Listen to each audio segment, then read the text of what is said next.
अस्सलामुअलैकुम। अल्लाह पाक सबको सलामत रखे, आमीन। किचन को चींटियों से बचाएं। किचन में अक्सर चींटियाँ आ जाती हैं, लेकिन अगर रात को किचन साफ़ करने के बाद स्लेब पर नमक और हल्दी मिलाकर थोड़ा थोड़ा लगा दें और साथ ही चूल्हे पर भी छिड़क दें तो चींटियाँ नहीं आएंगी। लीमू का अचार रोज़ाना खाने से वज़न बढ़ना रुक जाता है।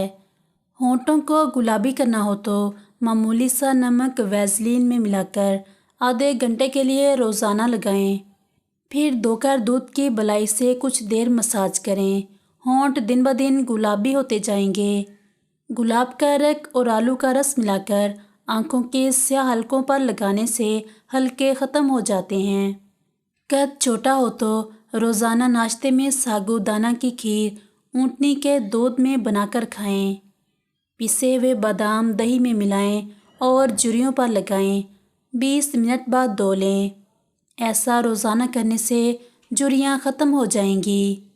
माथे से बाल गायब हो रहे हों तो प्याज का रस छानकर कलवंजी का तेल और विटामिन ई का तेल मिलाकर हफ्ते में 2 बार लगाएं। दांतों या दाढ़ में सुराख हो जाए तो रोज़ाना रात को दूध और दिन में दही लगाएं। रोज़ाना मिश्री और छुहारे खाने से जिस्म मोटा होने लगता है। सफ़ेद कपड़ों से दाग हटाएं। अगर सफ़ेद कपड़ों पर कोई दाग लग जाए तो इस पर फौरी तौर पर कॉर्नफ्लोर डाल दें और 10 से 15 मिनट के लिए छोड़ दें। फिर हाथ से हटाकर इस पर लीमू और नमक छिड़क दें और फिर इसे थोड़ी देर मलती रहें। धूप में सुखाएं और जब दाग हल्का हो जाए या मिट जाए तो इसे वॉशिंग मशीन में धो लें। बालों को घना करने के चंद टोटके। बालों को चमकदार और घना रखने के लिए इन्हें धोने के बाद कच्चे नारियल का पानी लगाएं। मसूर की दाल 1 चमचा लेकर इसे 4 गिलास पानी में इतना पकाएं धीमी आंच पर कि पानी 1 गिलास रह जाए।